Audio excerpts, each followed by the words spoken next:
నెల్లూరు శ్రీ రాజరాజేశ్వరి అమ్మవారి దేవస్థానంలో ప్రారంభమైన ట్రస్ట్ బోర్డు సభ్యుల ప్రమాణ స్వీకారం. ట్రస్ట్ బోర్డు సభ్యుల బాధ్యతాయుతంగా పనిచేయాలని రూరల్ ఎమ్మెల్యే కోటంరెడ్డి శ్రీధర్ రెడ్డి సూచన.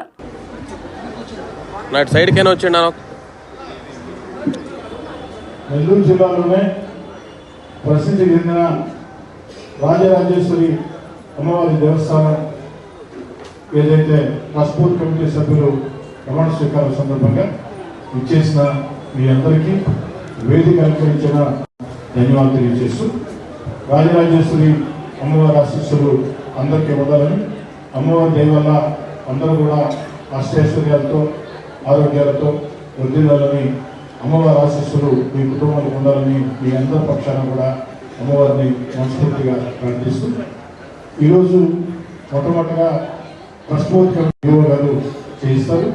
ట్రస్ట్ బోర్డు కమిటీ సభ్యుల ప్రమాణ స్వీకారం పూర్తయిన తర్వాత ఆ యొక్క చైర్మన్ ఎన్నిక ఉంటుంది. ఒకరు ప్రతిపాదిస్తారు, మరొకరు బలపరుస్తారు. ఆ విధంగా ఈరోజు మనం, ఎందుకంటే ఈ దేవస్థానానికి ఇప్పటిదాకా ప్రభుత్వ పరంగా చైర్మన్లు ఉండేవాళ్ళు కాదు, దేవస్థానం ట్రస్ట్ బోర్డు మెంబర్లు ఉండేవాళ్ళు, వంశ పారంపర చైర్మన్ మాత్రం ఉండేవాళ్ళు.